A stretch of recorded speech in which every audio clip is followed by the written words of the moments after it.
उदयपुर राज्य के एक छोटे से गांव में करोड़ीमल नाम का व्यापारी अपनी पत्नी सुमित्रा और पुत्री गायत्री के साथ रहता था। करोड़ीमल ने अपनी पुत्री गायत्री का रिश्ता निश्चित कर दिया था। अब उसके विवाह की तिथि तय की गई और विवाह की तैयारी प्रारंभ हो गई। एक दिन करोड़ीमल ने अपनी पत्नी सुमित्रा से अपनी इच्छा बताई। मैं अपनी पुत्री गायत्री का विवाह बहुत धूमधाम से करना चाहता हूँ और मैं परसों से उसके लिए एक कीमती नौलखा हार भी बनवाना चाहता हूँ।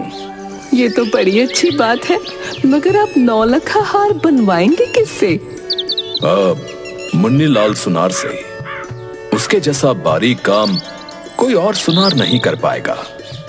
उसके काम में जो सफाई है ना, वो किसी सुनार के काम में नहीं है। नहीं नहीं, तुम उससे नौलखा हार मत बनवाना। क्यों? इसलिए क्योंकि काम की सफाई के साथ साथ वो हाथ की सफाई में भी माहिर है। मेरी सहेली जानकी ने उससे मोतियों का हार बनवाया तो सारे मोती नकली निकले। ऐसा कुछ भी नहीं है, मैं उसे बरसों से जानता हूँ भाई। और फिर हमारे तो दादा भी उसके दादाओं से ही जेवरात बनवाया करते थे। हैं? वो हमारे साथ बेईमानी नहीं करेगा। तभी वहाँ करोड़ीमल की पत्नी सुमित्रा की सहेली रंभा आ जाती है। राम राम सेठ जी। अरे राम राम पंडिताइन, कहिए कैसे मिजाज हैं आपके? और पंडित जी के घर में सब कुशल मंगल तो है? जब गांव में ऐसे लोग बैठे हो तो क्या कुशल और क्या मंगल, सब कुछ अमंगल ही अमंगल है। क्या बात है सखी, ऐसा क्यों बोल रही हो? सब ठीक तो है ना? चोरी हो गई, चोरी। किसके घर चोरी हो गई? किसके घर चोरी चोरी नहीं, डाका पड़ा है, डाका। अरे किसके घर डाका पड़ा है, साफ साफ बताती क्यों नहीं? मेरा तो जी बैठा जा रहा है। किसी और के घर में नहीं, मेरे ही घर में डाका पड़ा है। सुमित्रा और करोड़ीमल हैरानी से रंभा की तरफ देखते हैं और एक साथ बोलते हैं, तुम्हारे घर? हाँ हाँ, मेरे घर। हाय दैया, क्या सब कुछ ले गए डाकू? सब कुछ क्या ले गए, मेरा तो विश्वास ही उठ गया दुनिया से। अरे साफ साफ बताओ कि बात क्या हो गई? क्या बात बताऊं करोड़ीमल जी, मैंने उस चोर मुन्नी लाल सुनार को अपना ये पूरा 10 तोले का हार दिया था, सोने का, चमकाने के लिए। हाँ हाँ, तूने बताया तो था मुझे। तो क्या हुआ, उसने ठीक से चमकाया नहीं क्या? हार तो चमक रहा है अभी भी। चमकाया चमकाया, लेकिन हार से ज्यादा अपनी किस्मत को चमकाया, चोर कहीं का। अरे बात तो पूरी बताओ कि क्या हुआ आगे? होना क्या था, उसने हार तो चमका दिया और समय से मुझे वापस भी कर दिया, लेकिन जब मैंने हार को गले में डाला तो मुझे ये कुछ हल्का सा लगा। बस फिर क्या था, मैं तो हूँ ही समझदार। तुरंत हार लेकर पहुँच गई उस मुन्नी लाल सुनार की दुकान पर, और जब हार का वजन किया तो मैं तो लुट ही गई, बर्बाद हो गई, लूट लिया मुझे। अरे बात तो पूरी बताओ कि क्या हुआ आगे?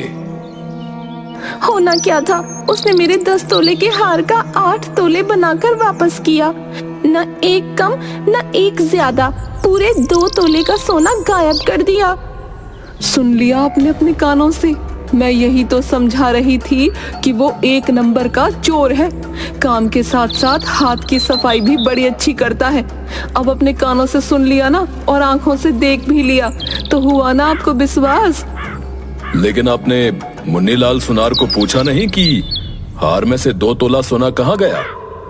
हाय दैया, चोरों की भला कोई नियत होती है क्या? आप भी कैसी बातें करते हो। वो हमसे कहता, हाँ मैंने 2 तोला सोना चुराया है। करोड़ीमल जी, दुनिया आपकी तरह सीधी नहीं है, बड़े चालू लोग हैं यहाँ तो। देख लो अपनी आंखों से, ऊपर वाले ने तुम्हें सही समय पर बचा लिया, वरना कल को हार के साथ साथ बेटी के ससुराल में इज्जत भी गंवानी पड़ती। तुम सही कह रही थी, परंतु उसके जैसा बारीक काम करने वाला आसपास के गांव में भी कोई नहीं है। ठीक है तो करवाओ उससे ही काम। उससे 9 लखा हार बनवाया और वो नकली निकल गया तो गायत्री के ससुराल में कितनी बदनामी होगी, ये सोचा है आपने? बात तो तुम ठीक कह रही हो, लेकिन उसके जैसा हार कोई और बना नहीं पाएगा। इसीलिए हार तो मैं उससे ही बनवाऊंगा। देखता हूं वो मुझे कैसे धोखा देता है। वो शेर है तो मैं सवा शेर। तुम बस देखती जाओ। मुझे डर है कि हमारा नुकसान ना हो जाए, इसलिए एक बार सोच लो भाई। अरे मैंने सोच लिया है। इस बार मेरी चालाकी के सामने उसकी चालाकी धरी की धरी रह जाएगी। तुम चिंता मत करो। अगले दिन करोड़ी मल ने मुन्नी लाल सुनार को बुलाया और 9 लखा हार बनवाने का काम सौंपते हुए बोला, मुन्नी लाल, तुम्हारी हाथ की सफाई के बहुत चर्चे सुने हैं। ये मेरी बेटी की शादी का हार है। मैं नहीं चाहता कि इसमें तुम कोई हेरा फेरी करो, इसलिए तुम ये हार काली नदी के पार बने मेरे मकान में बनाओगे और मेरा एक आदमी हर समय तुम्हारे साथ रहकर तुम्हारी निगरानी करेगा। सेठ जी कैसी बातें करते हो हैं? गायत्री तो मेरी बेटी जैसी है। भला उसके विवाह के गहने के साथ मैं ऐसा क्यों करूंगा? आप मुझ पर विश्वास करें। आप जैसा चाहते हैं मैं वैसा ही हार बना कर दूंगा, वो भी एकदम खरा। मुझे मेरी दुकान पर ही काम करने दीजिए। नहीं नहीं मुन्नी लाल, ये मेरी बेटी के ससुराल के सामने इज्जत की बात है। मैं किसी पर विश्वास नहीं करूंगा। तुमसे जैसा कहता हूं वैसा ही करो। कल से काली नदी के पार बने मकान में काम शुरू कर दो। अगले दिन से काम शुरू हो गया।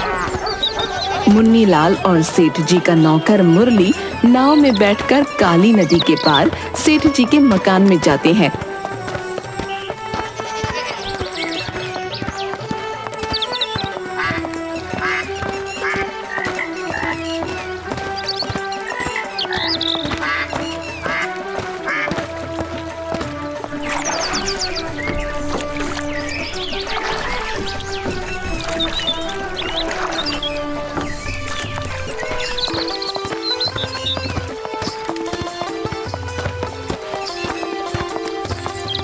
और मुन्नी लाल वहीं हार बनाता है। मुरली उसकी निगरानी करता। शाम को आधा बना हुआ हार लेकर वे वापस लौट आते। सेठ आधा बना हुआ हार अपनी तिजोरी में रख लेता। अगले दिन उसे तिजोरी से निकालकर मुन्नी लाल को देता। अपने ऊपर सेठ का ये अविश्वास देखकर मुन्नी लाल दुखी था। मुन्नी लाल अपनी पत्नी से, मुझे करोड़ी मल का अविश्वास देखकर बड़ा दुख होता है। जी तो आता है कि काम ही ना करूं उसका। तो छोड़ क्यों नहीं देते उस करोड़ी मल का काम? होगा सेठ अपने घर का, मेहनत के पैसे देगा हमें, मुफ्त के नहीं। लेकिन आपको भी कौन समझाए, आपको भी तो न जाने क्या सनक पड़ी है उस हार की जो जान दिए हुए हो, वो भी कैसे लोगों के लिए जिन्हें आप पर रत्ती भर भी विश्वास नहीं। नहीं नहीं, मैं उस काम को बीच में नहीं छोड़ सकता। इस काम के बाद मैं दुनिया का सबसे अमीर आदमी बन जाऊंगा, देखना। क्या कहना चाहते हो तुम? क्या चल रहा है तुम्हारे दिमाग में? कुछ नहीं, बस समय का इंतजार करो। एक दिन करोड़ी मल को अपने किए हुए इस व्यवहार पर पछताना होगा। हाँ। मुन्नी लाल मन लगाकर काम करता है, लेकिन वो मुरली से बहुत परेशान था। मुरली दिन भर उसके सिर पर सवार रहता। वो सिर खुजलाता तो मुरली उसके बालों को टटोलता। वो छींक मारता तो मुरली उसके रुमाल की तलाशी लेता। एक दिन तो हद हो गई। मुन्नी लाल ने रुमाल से अपना मुंह पोंछा तो मुरली ने उसकी मूंछ के बाल टटोले। मुन्नी लाल को बड़ा गुस्सा आ गया। मुरली, बहुत हो गया तुम्हारा। अगर तुम्हारे सेठ को मुझ पर इतना भी भरोसा नहीं है तो मैं एक काम करता हूँ, तुम्हें वहां बैठकर बताता हूँ कि हार कैसे बनाना है। तुम ही काम कर लो, इस तरह मैं काम नहीं कर सकता हूँ। मैंने क्या किया है? मैं तो सिर्फ अपने सेठ का हुक्म बजा रहा हूँ। अगर तुम्हें ज्यादा ही तकलीफ है तो तुम खुद करोड़ी मल से कह दो कि तुमसे ये काम नहीं हो सकता। हाँ। मुन्नी लाल को गुस्सा तो बहुत था, परंतु उसने एक क्षण के लिए कुछ सोचा और फिर मुरली से बिना कुछ कहे चुपचाप अपने काम को वापस करने लगा।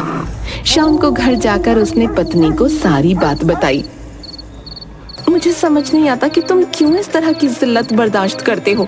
छोड़ क्यों नहीं देते इस मरे हार के काम को? नहीं छोड़ सकता। एक बार हार बन जाए फिर मैं सेठ जी को और इस मुरली को मजा चखाऊंगा। हाँ, आखिर वो दिन आ ही गया जब नौलखा हार बनकर तैयार हो गया। बस उसे चमकाना बाकी था। चमकाने का काम अगले दिन किया जाना था। शाम को मुन्नी लाल करोड़ी मल से, सेठ जी बस एक दिन का काम बाकी है। एक दिन भी नहीं, सिर्फ आधे दिन का काम रह गया है। हार को चमकाने का काम रह गया है जो मैं कल पूरा कर दूंगा, और उसके बाद आपका नौलखा हार बिल्कुल तैयार हो जाएगा। अच्छा, तुम्हारा बहुत बहुत धन्यवाद मुन्नी लाल, जो तुमने इस काम को समय से पूरा किया। लाओ, हार मुझे दे दो, मैं इसे तिजोरी में रख देता हूं। बस कल एक और दिन तुम्हें कष्ट उठाना होगा मेरे इस हार के लिए। हाँ सेठ जी, हार तो आपकी ही है। मेरी हार? अब तुम कहना क्या चाहते हो? मेरी कौन सी हार है? अब कुछ नहीं सेठ जी, मैं ये कह रहा था कि हार तो आपका ही है, बस थोड़ी जबान फिसल गई थी। सुमित्रा वहीं खड़ी थी।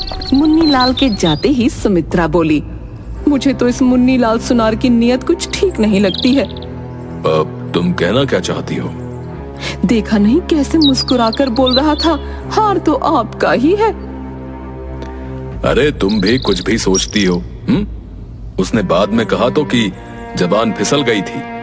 अरे हार आपका है कहने की जगह हार आपकी है कह गया। जरा सी बात का बतंगड़ मत बनाओ। खुद का दिमाग भी शांत रखो जरा, है? और मेरा भी शांत रहने दो।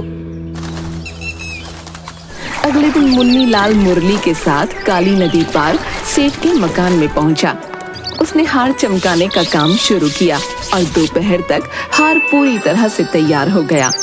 मुन्नी लाल ने हार को लाल रंग के मखमली कपड़े में लपेटा और एक डिब्बे में बंद कर नाव में बैठकर मुरली के साथ वापस लौटने लगा। सेठ को पता था कि आज नौलखा हार बनकर तैयार हो जाएगा। उत्साह में वो नदी के किनारे पहुंच गया। मुन्नी लाल ने जब सेठ जी को नदी किनारे खड़े देखा तो नाव से ही जोर जोर से हाथ हिलाने लगा। हाथ हिलाते हुए वो खुद भी इतना डोल रहा था कि नाव भी डावाडोल होने लगी। अरे मुन्नी लाल, अरे इतना जोर से मत डोलो। अरे तुम्हारे डोलने से नाव संभालना मुश्किल हो रहा भाई। मुरली के बोलते बोलते नाव का संतुलन बिगड़ गया और वो उलट गई। मुन्नी लाल और मुरली नदी में गिर पड़े। सेठ ने गांव वालों को बुलाकर बड़ी मुश्किल से मुन्नी लाल और मुरली को बाहर निकाला। बाहर निकलने के बाद, सेठ जी ये लीजिए आपकी अमानत। अब इसके बाद मेरी कोई जिम्मेदारी नहीं है। इस हार के प्रति मुझे इस बंधन से मुक्त कीजिए। करोड़ीमल खुश था कि नाव के उलट जाने और मुन्नी लाल के पानी में गिरने के बाद भी नौलखा हार सही सलामत है। अब तुम्हारा बहुत बहुत शुक्रिया मुन्नी लाल। तुम्हें इस हार को बनाने में बहुत कष्ट हुआ। मुझे तुम्हारे काम पर पूरा भरोसा था। सेठ जी ही, आपको मेरे काम पर तो भरोसा था लेकिन मुझ पर नहीं। करोड़ीमल हंसता हुआ वहां से घर चला आया।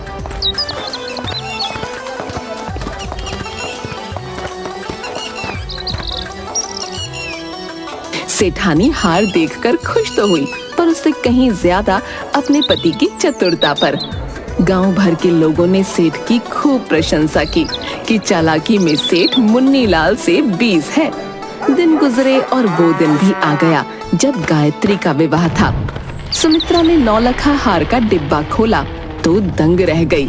हार काला पड़ चुका था। सुमित्रा जोर जोर से रोने लगी। मोरी मैया लुट गए, हम तो बर्बाद हो गए। कोई सेठ को बुलाओ, ये क्या हो गया? जिसका डर था वही हुआ। मैंने कितना मना किया था उस चोर बेईमान मुन्नी लाल से हार बनवाने के लिए, लेकिन मेरी सुनता कौन है? अब देख लो नतीजा। तभी करोड़ीमल भागता हुआ वहां पहुंचा और हार देखकर वो आग बबूला हो गया। उसने मुन्नी लाल को बुला भेजा। मुन्नी लाल आया और सेठ उस पर भड़कने लगा। सच कहते हैं लोग, तू सच में एक नंबर का चोर है, बेईमान है। आखिर तूने अपनी असली जात दिखा ही दी है। सेठ जी शांत हो जाइए। ये लीजिए 9 लखा हार, आपकी अमानत। आपने मुझ पर विश्वास नहीं किया था ना, इसीलिए मैंने ये सारा खेल किया था। हाँ। हार देखकर करोड़ी मल शांत हो जाता है और मुन्नी लाल से पूछता है, इतनी निगरानी के बाद भी तुमने असली हार गायब कैसे किया? सेठ जी, आपको याद है जिस दिन मैंने आपको 9 लखा हार पूरा तैयार करके सौंपा था, उस दिन नदी में नाव उलट गई थी। हाँ हाँ, वो मैं कैसे भूल सकता हूँ। बड़ी ही मुश्किल से तुम लोगों को नदी से निकाला था। सेठ जी, मैंने नकली 9 लखा हार नदी के भीतर छुपा कर रखा था। नाव उलटने पर मैंने असली हार को नकली हार से बदल दिया और किसी को पता भी नहीं चला। असली हार मैंने नदी में ही छुपा कर रख दिया था, जो मैं रात को निकाल लाया। लेकिन एक बात मुझे अभी भी समझ में नहीं आई। कहिए सेठ जी, अब और क्या पूछना है? अगर तुम्हें यह हार मुझे वापस ही करना था तो तुमने ये सब क्यों किया?